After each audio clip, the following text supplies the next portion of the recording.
என் பேர் நீங்கள் பார்க்குற சேனல் பேர் கிரிப்டோ கான்செப்ட். இந்த சேனல் நீங்கள் புதுசாக இருக்கீங்கன்னா சேனல் நம்ம crypto concept price crypto concept technique பற்றி வீடியோ போடும். உங்களுக்கு யூஸ்ஃபுல் நினச்சா சேனல் மறக்காம சப்ஸ்கிரைப் பண்ணி அப்படியே பக்கத்தில் இருக்க பெல்லுக்காக இருக்குன்னு ப்ரெஸ் பண்ணிக்கோங்க. ஸோ வாங்க இப்போ வீடியோக்குள்ளே போகலாம்.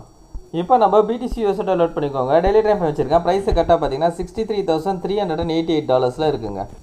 ஸோ ப்ரைஸு என்ன பண்ணின்னு இருக்குது அப்படின்றது பார்த்தீங்கன்னா, ஸோ நேற்று பார்த்தீங்கன்னா ஒரு பெரிய பியரிஷ் கேண்டல் பிரிண்ட் ஆகிருக்கு. ஓகேங்களா. So back to back price வந்து பார்த்தீங்கன்னா பியரிஷ் கேண்டலாக பிரிண்ட் ஆகின்னு இருக்கு. ஸோ இன்னைக்கு காலையில் 4 ஹவர் கேண்டலில் பார்த்தீங்கன்னா இன்னைக்கு காலையில் ப்ரைஸ் வந்து இந்த டிமாண்டை டச் பண்ண உடனே ஒரு பவுன்ஸ். ஓகேங்களா. ஸோ பவுன்ஸ் ஆகிட்டு என்ன ஆயிடுச்சு அப்படின்னு பார்த்தீங்கன்னா திரும்பவும் 130 கேண்டல் க்ளோஸ் பார்த்தீங்கன்னா ஒரு பியரிஷ் கேண்டலாக தான் க்ளோஸ் வச்சுருக்கு. சரிங்களா. ஸோ தற்போதையக்கும் என்ன அப்படின்னு பார்த்தீங்கன்னா BTC வந்து ப்ளீட் ஆகி தான் இருக்குது. ஸோ நான் என்ன எக்ஸ்பெக்ட் பண்ணேன் அப்படின்றது பார்த்தீங்கன்னா, ஸோ ஜூன் மந்த்துக்குள்ளே 60K உடைக்கும் அப்படின்றது எக்ஸ்பெக்ட் பண்ணேன். ஆனால் ஃபஸ்ட்டு வீக்கே வந்து பார்த்தீங்கன்னா 60K வந்து 61K கிட்ட ப்ரைஸ் வந்திருக்கு. ஓகேங்களா. ஸோ இன்னைக்கு காலையில் லோ பார்த்தீங்கன்னா கிட்டத்தட்ட 61,300. ஓகேங்களா.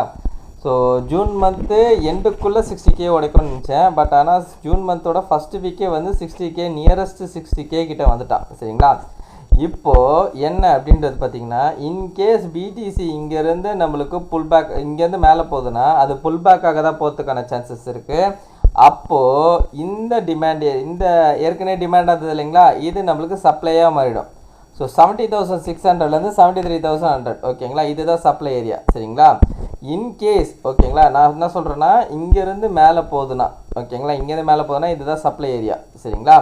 ஒருவேளை நம்மளுக்கு இந்த டிமாண்டை உடச்சி 58 கீழே கேண்டில் க்ளோஸ் வச்சானா மேலே ஏறினா கூட இந்த டிமாண்டை தாண்டாது மார்க்கெட். அகெயின் நம்மளுக்கு ப்ரைஸு கீழே தான் வரும்.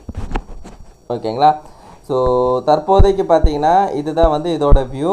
ஸோ BTC பார்த்தீங்கன்னா நம்மளுக்கு வந்து ஒரு பெரிய பியரிஷ் கேண்டலாக பிரிண்ட் ஆகிருக்கு. ஸோ மந்த்லியில் பார்த்தீங்கன்னா தெரியும் ஒரு ஆக்சுவலாக பார்த்தீங்கன்னா போன மந்த்து கேண்டலோட க்ளோசிங்க்கும் இந்த மந்த்து கேண்டலோட இப்போத்தி வைக்க க்ளோசிங்க்கும் பார்த்தீங்கன்னா கிட்டத்தட்ட வந்து 4 நாள் தான் இருக்குது. ஆனால் 4 நாளைக்கே பார்த்தீங்கன்னா ஒரு பெரிய ஒரு மூவ் கொடுத்துருக்கு. சரிங்களா. ஸோ இங்கே என்ன அப்படின்றது பார்த்தீங்கன்னா நான் ஏற்கனவே சொல்லியிருப்பேன், இதோட லோ எடுக்கல, இதோட லோ பெண்டிங்கில் இருக்குது, இதோட லோ பெண்டிங்கில் இருக்குது, இதோட லோவும் பெண்டிங்கில் இருக்குதுன்னு சொல்லியிருப்பேன். ஸோ 3 மாதத்தோட லோவை ஒரே வாரத்தில் எடுத்துட்டான்.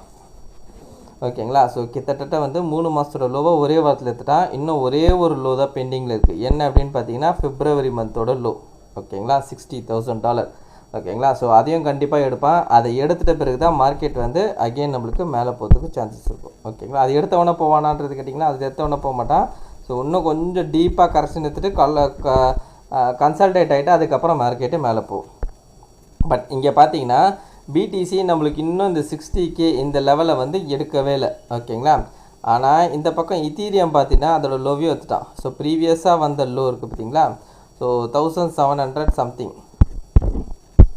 ஸோ எவ்வளோ வந்தது அப்படின்னு பார்த்தீங்கன்னா 1747. சரிங்களா. ஸோ அதோட லோவியும் என்ன பண்ணிட்டான் இத்தீரியம் வந்து எடுத்துகிட்டு தான் ஒரு ரிஜெக்ஷன் வந்திருக்கு. சரிங்களா. ஸோ இத்தீரியம் வந்து ஸ்டில் நவ் நம்மளுக்கு ஒரு பியரிஷாக தான் இருக்குது. BTC பர்ஃபார்ம் பண்ண அளவுக்கு வந்து இத்தீரியம் வந்து பர்ஃபார்ம் பண்ணலை. ஓகேங்களா. இந்த இடத்துல வந்து BTC பர்ஃபார்ம் பண்ண அளவுக்கு இத்தீரியம் வந்து பர்ஃபார்ம் பண்ணலை. இத்தீரியம் அட்லீஸ்ட் 2600, அதாவது BTC வந்து 79,000க்கு மேலே 80,600 இருந்தது இல்லைங்களா. ஸோ அந்த லெவலுக்கு போகும்போது இத்தீரியம் வந்து அட்லீஸ்ட் 2600 போயிருக்கணும். பட் ஆனால் அது போகாமல் என்ன ஆயிடுச்சு அப்படின்னு பார்த்தீங்கன்னா மேலே 2400லேருந்தே வந்து ரொம்ப டிராஸ்டிக்காக வந்து கீழே வந்திருக்கு. ஸோ இத்தீரியமோட லெவலை பொறுத்தவரைக்கும் என்ன அப்படின்னு பார்த்தீங்கன்னா இன்கேஸ் இத்தீரியம் வந்து மேலே போகுது அப்படின்ற பட்சத்தில் பார்த்தீங்கன்னா அதாவது BTC வந்து நம்மளுக்கு அந்த 70,000 ரேஞ்ச் வைக்க போகிறான். இங்கேருந்து புல் பேக்காக 70,000 ரேஞ்ச் வைக்க போகிறான்னா இத்தீரியம் பார்த்தீங்கன்னா இந்த 2000லேருந்து 1960. ஓகேங்களா. ஸோ இந்த ஏரியா வரைக்கும் போகிறதுக்கான சான்சஸ் இருக்குது. சரிங்களா. போயிட்டு திரும்ப வந்து கீழே தான் வருவான். இப்படி போயிட்டு திரும்ப வந்து கீழே தான் வருவான். சரிங்களா. ஸோ BTC பார்ப்போம் எப்படி வருதுன்றது. ஸோ தற்போதையக்கும் அந்த ஒரு பேரிஷு. ஸோ இன்கேஸ் BTC வந்து இன்னொரு ரவுண்டு இந்த 60K எடுத்துகிட்ட பிறகு ஒரு புல் பேக்கு திரும்பவும் கீழே வந்தான்னா அதுக்கப்புறம் தான் BTC வந்து கன்சல்டேட்டுக்குள்ளே போகும். கன்சல்டேட்டுக்குள்ளே போயிடுச்சுன்னா அதுக்கப்புறம் ப்ரைஸ் வந்து மேலே போகிறதுக்கான ப்ராபபிலிட்டி அதிகமாகும். ஓகேங்களா. ஸோ இது எந்த லெவலுக்கு சீக்கிரமாக வருதோ அந்த லெவலுக்கு நம்மளுக்கு வந்து அதாவது ஃபாஸ்ட்டாக கீழே வந்த பிறகு அதுக்கப்புறம் கன்சல்டேஷன் ஒரு 2-3 மாதம் நடந்து அதுக்கப்புறம் வந்து மேலே போகிறதுக்கான வேகமும் இன்க்ரீஸ் ஆகிடும். ஓகேங்களா? ஸோ வெயிட் பண்ணி பார்ப்போம் என்ன நடக்குது மார்க்கெட்லன்றது. இந்த வீடியோ பிடிச்சிருந்தா இந்த வீடியோக்கு லைக் பண்ணுறங்க, அப்படியே கமெண்ட் பாக்ஸில் கமெண்ட் பண்ணிடுங்க, உங்கள் ஃப்ரெண்ட்ஸ் அண்ட் ஃபேமிலிஸ்க்கு ஷேர் பண்ணி விட்டுருங்க. கடைசியான டிஸ்கவுண்ட் மட்டும் சொல்லிக்கிறாங்க, நான் ஃபினான்ஷியல் அட்வைசர் கிடையாது. இந்த வீடியோவில் சொல்லி எல்லாமே ஆன்லைன் லைசன்ஸ்க்கு நீங்கள் இன்வெஸ்ட் பண்ண முடியாது, நீங்களே ஒரு ஆன்லைன் பண்ணிட்டு உங்கள் ஃபினான்ஷியல் அட்வைஸை கேட்டு டிசைட் பண்ணிக்கோங்க. So thank you every one.